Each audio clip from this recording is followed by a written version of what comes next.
పరమాత్మని చేరుకోవడానికి మనకి భగవద్గీత దారిని చూపిస్తుంది. తరువాతి అంశం అధ్యాయ వివరణ. అవగాహన గారు అష్టాదశ అధ్యాయం మోక్ష సన్యాస యోగం గురించి వివరణ. అష్టాదశాధ్యాయం పేరు మోక్ష సన్యాస యోగం. ఇందులో అన్ని అధ్యాయాల కన్నా ఎక్కువ శ్లోకాలు ఉన్నాయి. అది ఈ అధ్యాయం యొక్క వైశిష్ట్యం. 78 శ్లోకాలు ఉన్నాయి. మొత్తం భగవద్గీతకి ఒక సారాంశంగా అష్టాదశాధ్యాయం చెప్పబడింది అనడంలో సందేహమే లేదు. ఎందుకంటే ఈ అధ్యాయంలో త్యాగం అంటే ఏంటి, కర్మ అంటే ఏంటి, జ్ఞానం అంటే ఏంటి, బుద్ధి అంటే ఏంటి, ఆ బుద్ధి ఏ విధంగా 3 రకాలుగా ఉంటుందని చెప్తారు. బుద్ధి యొక్క త్రైవిధ్యం ఏంటి, అలాగే ధృతి అంటే ఏంటి, ఆ ధృతి మళ్ళీ 3 రకాలు, అది ఏ విధంగా ఉంది, అలాగే సుఖం అంటే ఏంటి, ఆ సుఖం 3 రకాలుగా చెప్తారు. ఆ 3 రకాలు ఏంటి అని చెప్పుకుంటూ వస్తూ వర్ణాశ్రమ ధర్మాలను కూడా చెప్పుకుంటూ వచ్చి కర్తవ్యాన్ని ఆచరించినటువంటి వారు ఎటువంటి పూజలు చేయనప్పటికీ కూడా తన యొక్క కర్తవ్యాన్ని సరిగ్గా ఆచరించాడు కాబట్టి సంసిద్ధిని అంటే ఆ మోక్షాన్ని పొందుతాడు అని ఈ అధ్యాయంలో చెప్తారు. అలాగే శరణాగతి తత్వాన్ని ఈ అధ్యాయంలో వివరించడం జరిగింది.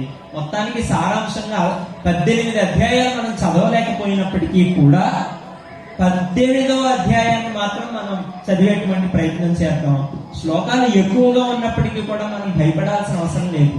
రోజుకు ఆ శ్లోకం చదువుకున్నా గానీ మనకు ఆ రోజంతా కావాల్సినటువంటి ప్రేరణని భగవద్గీత అందించగలదు. అందులో సందేహమే లేదు. ఈ అధ్యాయంలో ఒకే ఒక శ్లోకాన్ని వివరించి దీన్ని ముగిస్తాను. సర్వధర్మాన్ పరిత్యజ్య మామేకం శరణం వ్రజ అహం త్వా సర్వపాపేభ్యో మోక్షయిష్యామి మా శుచః అని కృష్ణ పరమాత్మ ఇంకో ప్రామిస్ చేశాడు. ఇంతకుముందు ఇంకో ప్రామిస్ చెప్పుకున్నాం కానీ ఇది ఇంకో ప్రామిస్ అనమాట. మనం భగవంతుడి దగ్గరికి ఎందుకు వెళ్తాం, పరమాత్మ దగ్గరికి ఎందుకు వెళ్తాం? ఏముంది, మన కోరికలు నెరవేరడం కోసం, లేదా మనకి ఏదో ఒక బాధలో అనారోగ్యాలు తాపత్రయాలు ఉంటాయి, వాటిని తొలగించమని వేడుకోవడం కోసం వెళ్తాం. కానీ మనం భగవంతుడిని ఆశ్రయించడానికి కారణంగా ఈ రెండు మాత్రమే ఉండకూడదండి.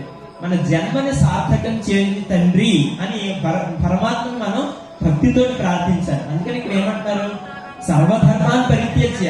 మనం ఉన్నటువంటి ఈ ప్రపంచంలో, ఈ లోకంలో మనం చేసేటువంటి ప్రతి పని కూడా మనకు కలిగించేటువంటి ఫలితం కూడా ఎంతో క్షణికమైనది. చాలా ఈ క్షణం ఉంటుంది, మళ్ళీ ఇంకో క్షణం పాటు అది ఉంటుందో లేదో మనం చెప్పలేము. కాబట్టి ఈ లోక విషయాలన్నీ కూడా క్షణికమైనటువంటివే. కాబట్టి వాటన్నింటినీ కూడా విడిచిపెట్టి, అంటే విడిచిపెట్టామని సన్యాసం తీసేసుకోమని చెప్పట్లేదు, కర్తవ్యాన్ని ఆచరిస్తూనే ఫలాన్ని ఆశించకుండా ఉండేటువంటి విధంగా వెళుతూ వాటిని నిమిత్త మాత్రంగా చూస్తూ అన్నింటినీ కూడా విడిచిపెట్టేసి, అంటే నిమిత్త మాత్రంగా చూస్తూ ఎవరైతే పరమాత్మని ఆశ్రయిస్తారో, నాకు నీవు తప్పితే నాకు వేరే దిక్కు లేదు, నన్ను మంచి మార్గంలో నడిపించు, నాకు ముక్తిని ప్రసాదించి అని ఎవరైతే మనస్సు ద్రవించిపోయే విధంగా ప్రార్థిస్తారో అటువంటి వారికి భగవంతుడి యొక్క ఆశీస్సు ఎందుకు ప్రసాదింపబడదండి? ఒకసారి మనం ఆలోచించుకోవాలి. మనం ఆ రకంగా ప్రార్థిస్తున్నామా? పరిపూర్ణమైన భక్తి, విశ్వాసము, మన లక్ష్యం, మన యొక్క జ్ఞానం అంతా కూడా పరమాత్మ మీద మనం ఎందుకు నిలపలేకపోతున్నాం అని మనం ఆలోచించుకుని విచారించుకుని ఎవరి సమాధానం వారి దగ్గరే ఉంటుంది. కాబట్టి దాన్ని చక్కగా మలుచుకుని సంస్కరింపజేసుకుని మంచి మార్గంలో వెళ్ళి భగవంతుడి కృపకు పాత్రలో. ఈ అధ్యాయం ఎంతో గొప్పదండి. ఇది చాలా మనం తప్పకుండా చదువుకోవాల్సినటువంటి అధ్యాయం. మంచి విశ్లేషణ. భగవద్గీతలో 2వ అధ్యాయం 11వ శ్లోకం నుంచి మొదలైన శ్రీకృష్ణ పరమాత్మ యొక్క బోధ ఇప్పుడు అవధాని గారు ప్రస్తుతించినటువంటి శ్లోకం ఏదైతే ఉందో, సర్వధర్మాన్ పరిత్యజ్య మామేకం శరణం వ్రజ అహం త్వా సర్వపాపేభ్యో మోక్షయిష్యామి మా శుచః అనే 18వ అధ్యాయంలో 66వ శ్లోకంతో శ్రీకృష్ణ పరమాత్మ యొక్క గీతా బోధ పూర్తవుతుంది. 2వ అధ్యాయం 11వ శ్లోకంలో కృష్ణ పరమాత్మ బోధ చేయడం ప్రారంభిస్తాడు.